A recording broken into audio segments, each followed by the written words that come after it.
Hi everybody, today we are going to be talking more about the basic building blocks of geometry, some of the basic terms, and we are going to be talking a little bit about constructions with a compass in this lesson. Don't worry, we will be doing it in class as well. So let's take a look at this example over here in the line segment below. What is AB plus BC?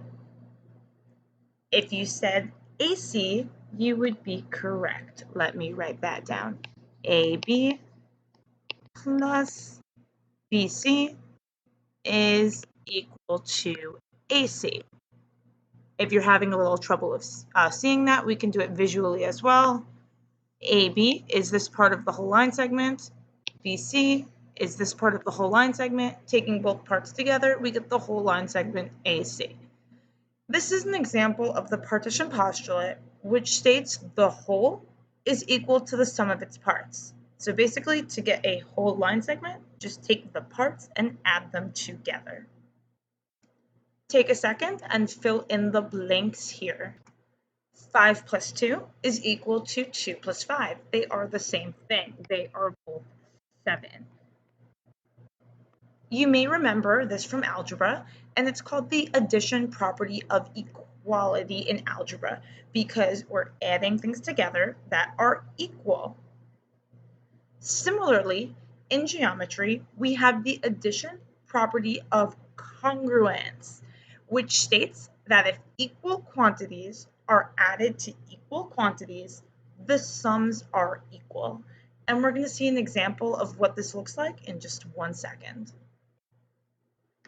Suppose we have line segments AC and BD, and I tell you that these line segments are congruent to each other, or equal to each other, or the same as each other.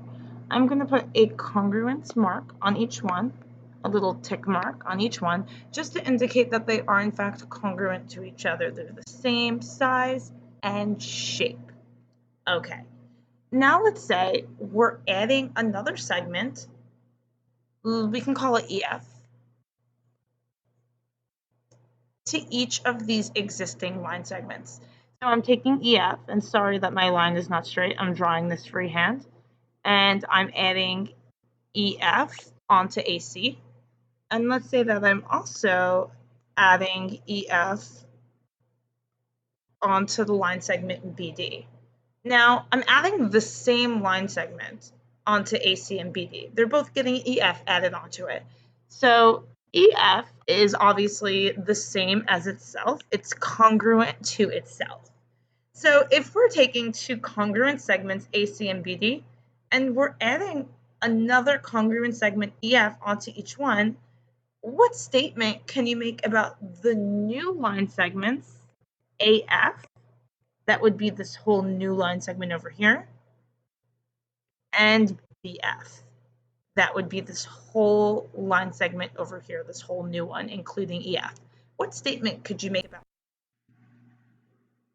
it? If you said that they're congruent or equal, you are absolutely correct.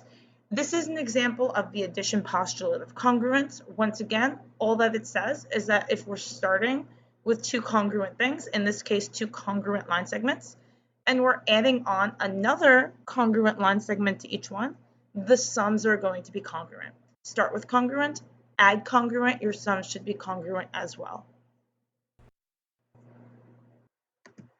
Subtraction postulate of congruence says the same exact thing except with subtraction instead of addition. So the subtraction postulate of congruence says if equal quantities are subtracted from equal quantities, the differences are equal. So basically, if you start with congruent and you subtract congruent, your differences should be congruent at the end. Let's see an example of how the subtraction postulate works. So take a look here at line segments AB and CD. We're going to start off, I'm going to start off by telling you that these line segments are congruent to each other. So they're the same size and shape. So I'm just going to put a congruence mark on each one so that we don't forget. AB and CD are congruent to each other. So we're starting off with two congruent line segments. Now let's say that there's this other line segment EF. Kind of reminds us of the last example, right? But this time, instead of adding EF onto both AB and CD, let's actually subtract it from both. Let's take it away from both AB and CD. So once again, I'm drawing freehand, so it's not going to be exactly accurate. But for the purposes of this video and for time, I am drawing freehand. So let's say here is EF. I'm just going to put it at the end of both line segments. Let's say that's line segment EF. That's how long it is. And let's say I'm going to put line segment EF onto the end of CD as well. That's how long it is. And I want to subtract it off. So I want to get rid of EF from line segment AB, and I also want to get rid of EF from line segment CD. Remember, this is the same line segment EF that is being subtracted from both AB and CD. I'm just going to make congruence marks here because if we have a line segment, it's obviously congruent to itself. It's the same size and shape as itself because they're the same line segment. So let's get rid of EF from AB. Let's subtract it. And let's get rid of EF from CD. Let's subtract whatever the length EF is from both of those line segments. Now, what are we left with? Let me just give this a letter here. Let me call this, what letters are we not using? G. And let me call this over here H. So we're left with line segments AG over here. That's line segment AB with EF subtracted from it, taken away from it, removed from it. And we're left with line segment CE over here. That's CD with EF taken away from it, subtracted from it, removed from it. Oh, CH, sorry about that. Wrong letter here. Let me fix that. There we go.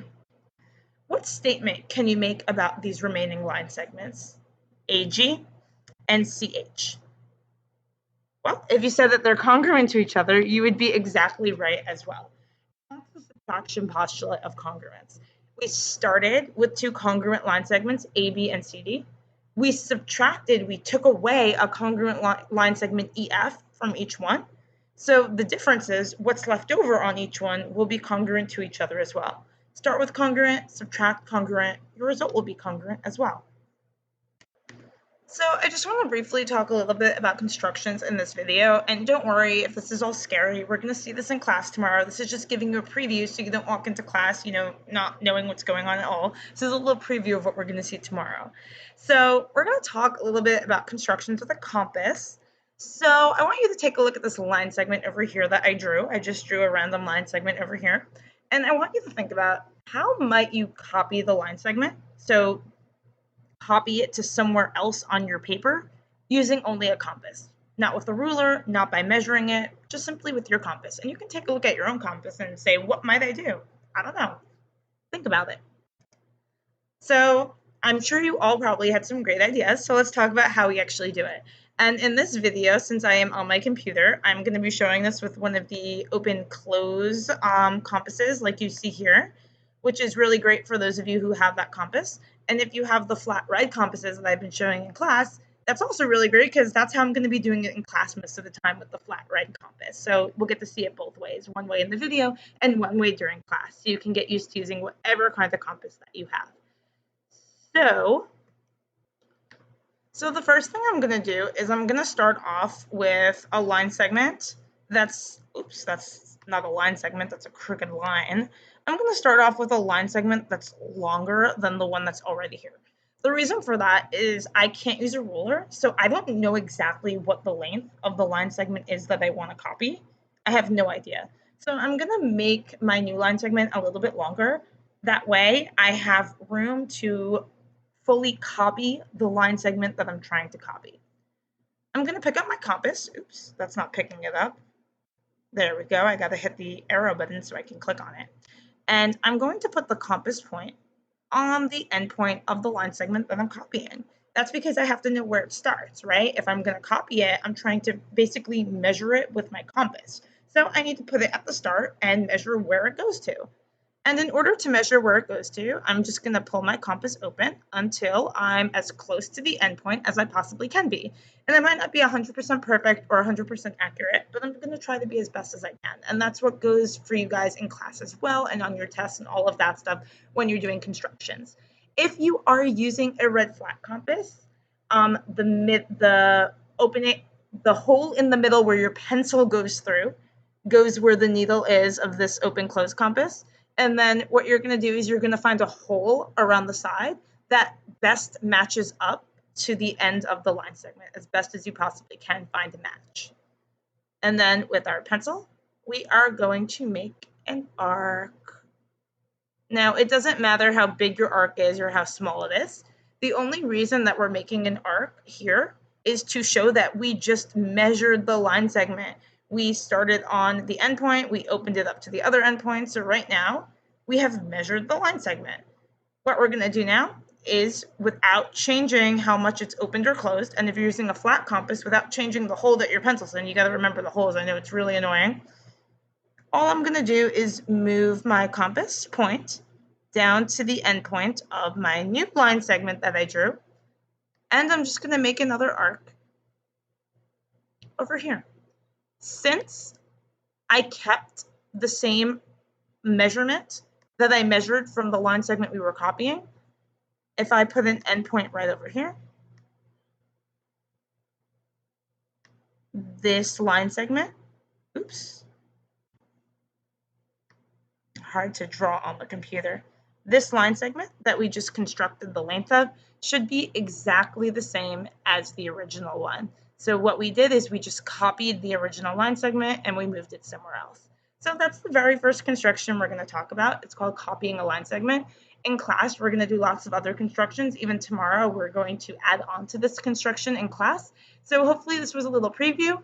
If you have no idea what I just did, don't worry. We're going to do more practice with it tomorrow, and you'll get used to using your own compass, whichever one you might have.